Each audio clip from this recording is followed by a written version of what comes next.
வணக்கம். நான் உங்கள் PKK in life designs with PKK. ஒரு இனிதான செய்தியோடு உங்களை காண்பதில் மிக்க மகிழ்ச்சி. என்ன அப்படின்னா, வாழ்க்கையில் சில நேரம் ஓடினான் வாழ்க்கையின் ஓரத்துக்கே ஓடினான் என்ற ஒரு சூழ்நிலையில் நாம் இருப்போம். ஓகேங்களா? அப்படி இருக்கும்போது நமக்கு என்ன பண்ணுறதுன்னு தெரியாமல் ஒரு இக்கட்டான ஒரு சூழ்நிலையில் உட்கார்ந்துருக்கும்போது நம்மளை கட்டி போட்டு இருக்கிற அந்த சூழ்நிலை என்கின்ற சூழ்நிலை கைதியாக இல்லாமல் அந்த விலங்கை எல்லாம் உடைச்சி எரியணும். அது எப்படி பண்ணுறது அப்படின்னு நாம் இப்போ பார்ப்போம்.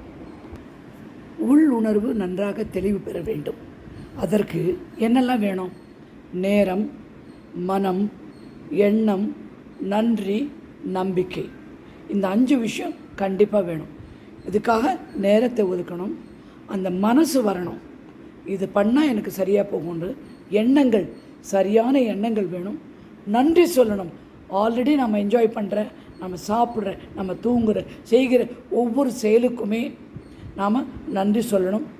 அசாத்திய, அசைக்க முடியாத நம்பிக்கை வேணும்.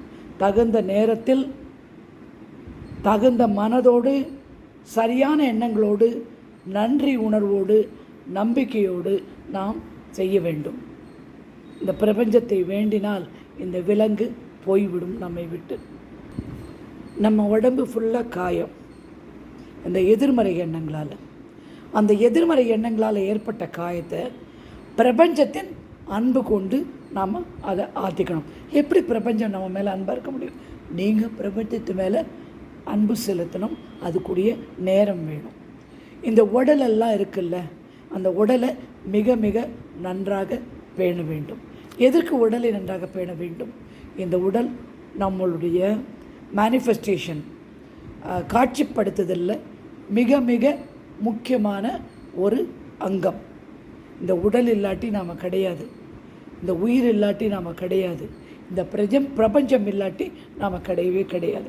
இதை நீங்கள் உணரணும். இது ஒரு சீரியஸான டாபிக், விளையாட்டு பேச்சே கிடையாது. உடல் ரொம்ப முக்கியம் அப்படின்னு நீங்கள் உணரணும். உடலை எப்படி பேணணும் அப்படின்னு பார்த்தோம்னா, நீங்கள் குளிக்கும்போது குளிக்கிறோம், ட்ரெஸ் பண்ணிக்கிறோம், சென்ட்டு போட்டுக்கிறோம், அப்படியா? அது கிடையாது. குடித்து அலங்காரம் பண்ணுறது மாத்திரமில்லை, உடலின் ஒவ்வொரு அங்கத்திற்கும் நாம் நன்றி சொல்ல வேண்டும். Thank you very much, thank you very much அப்படின்னு கண்டினியூஸாக சொல்லிகிட்டே இருக்கணும். எல்லாத்துக்குமே கால் நடக்கிறதுக்கு நன்றி, கை வேலை செய்யறதுக்கு நன்றி, கண் பார்க்கறதுக்கு நன்றி, மூச்சு விடுறதுக்கு மூக்குக்கு நன்றி, ருசி பார்க்கிற வாய், பேசுகின்ற குரல், ஒவ்வொரு அங்கத்தையும் நன்றி பாராட்டிகிட்டே நாம் வரணும். இந்த உடம்புக்கும் சொல்லிக் கொடுக்கணும். என்னென்னா, நன்றி பாராட்டுவது எப்படி அப்படின்னு இந்த உடம்புக்கு நாம் சொல்லி கொடுத்தாகணும்.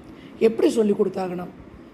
அதை நாம் மனசுக்குள்ளே ஒவ்வொருத்தர் நமக்கு உதவி செய்யும்போது நாம் நன்றி சொல்கிறோம். அப்புறம் அதை நாம் காதில் கேட்குறோம், மனசில் உணர்கிறோம், உடம்பில் சந்தோஷப்படுறோம். அந்த சந்தோஷத்துக்கு மிக்க நன்றி, தேங்க்யூ வெரி மச் அப்படின்னு நீங்கள் சொல்லிகிட்டே இருக்கணும். ஒரு ப்ராக்டிஸ் இப்படி பண்ணி பார்ப்போமே.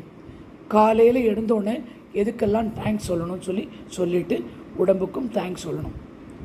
அடுத்தது நாம் இன்னொன்று என்ன பண்ணிடுறோமோ, உடம்பை ரொம்ப அப்யூஸ் பண்ணிடுறோம். அதாவது லேட்டாக தூங்குறது, ஓவராக வேலை செய்கிறது, அதுக்கு ஓய்வே கொடுக்கறதில்ல, நல்ல ஆகாரங்கள் சாப்பிட்றதில்ல, நல்ல பழம் காய்கறிகள் சாப்பிட்றதில்ல, மல்டி வைட்டமின் சாப்பிட்றதில்ல, பால் பிடிக்காட்டி கூட புரத சத்துள்ள உணவை எடுத்துக்கிறதில்ல. அப்படிலாம் பண்ணும்போது அதை அப்யூஸிங் சொல்லுவாங்க. அதை அப்யூஸ் பண்ணாமல் நல்ல உணவு எடுத்து நல்லபடியாக இருந்து 3 வேளை ப்ரேயர் பண்ணணும், நன்றி சொல்லணும். என்ன நன்றி சொல்லணும்? காலையில் நன்றி சொல்லணும். எதுக்கெல்லாம் நன்றி சொல்லணுமோ அதுக்கெல்லாம் நன்றி. வருகின்றது எதிர்காலத்திற்கான நன்றி, கடந்து போன நேற்றைக்கு பாஸ்ட், அதுக்கு நன்றி, இப்போ இருக்கிற ப்ரெசண்ட்டுக்கும் நன்றி அப்படின்னு சொல்லி லிஸ்ட் பண்ணி கையில் வச்சுக்கோங்க. வச்சுட்டு எப்படியும் ஃபோனை பார்த்துக்கிட்டே இருக்கணுமா, அந்த ஃபோனில் வச்சுட்டு அந்த வாட்ஸ்அப்பில் திறந்து இவற்றுக்கெல்லாம் நன்றி அப்படின்னு சொல்லி முடிச்சிங்களா? காலை முடிச்சாச்சு. திரும்பி மத்தியானம் ஒர்க்கெல்லாம் பண்ணி முடிச்சு ஒரு லஞ்ச் பிரேக்கில் திரும்பியும் ஒரு நன்றி சொல்லுங்கள். இதே ஃபுல் ட்ராமாவை ரிப்பீட் பண்ணுங்கள். ஃபுல்லாக ரிப்பீட் பண்ணிவிட்டு விட்டுடுங்க. திரும்பி இந்த மாதிரி 4 நாள் செய்யும்போது ஜோ டெஸ்பரோ சொல்கிறாரு, இம்யூனோ கேபுலின் அப்படிங்கிற ஒரு ரசாயன கலவை உடம்பில் வருகின்றது. அந்த ரசாயன கலவையினால் பலவிதமான நன்மை உண்டு. 50% அதை சுரக்கிறது அப்படின்னு சொல்கிறார். இந்த ரசாயன கலவை நம்மளுடைய நரம்பு மண்டலத்தை அடைகிறது. நரம்பு மண்டலத்தில் அடைந்து அதோட திறனை வளர்க்கிறது. அந்த திறன் வளரும்போது நமக்கு வெளி உலகத்தில் இருக்கிற நிறைய விஷயங்கள், நமக்கு ஒத்த மாதிரி விஷயங்கள், நமக்கு ஏற்ற மாதிரி திடீர்னு எதிர்பாராத நல்ல விஷயங்கள், சந்தர்ப்பங்கள், இவையெல்லாம் ஆட்டோமேட்டிக்காக இந்த நரம்பு மண்டலம் ஈர்க்கிறது.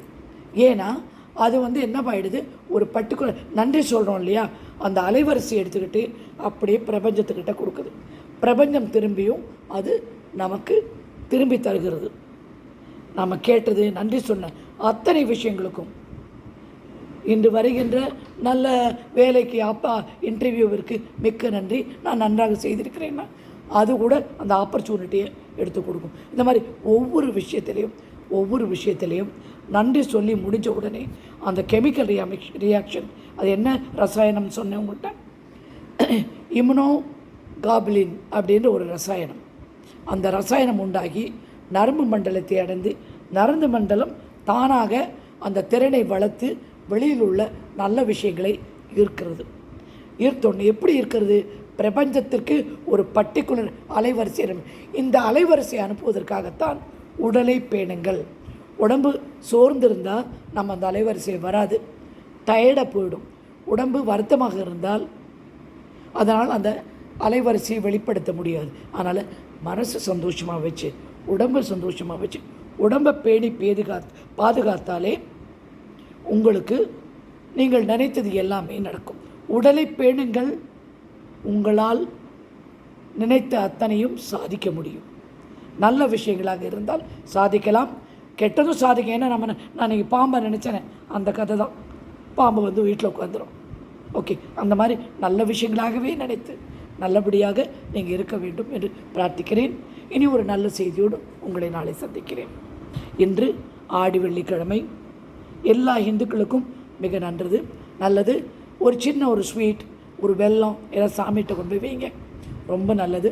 ஒரு சொம்பில் தண்ணி எடுத்துக்கிட்டு கொஞ்சம் மஞ்சத்தூள் போட்டு பச்சை கற்பூரம், 2 லவங்கம், 2 ஏலக்காய், ஒரு 50 கிராம் பன்னீர் போட்டு நல்லா கலந்துட்டு வீடு முக்க தெளிங்க.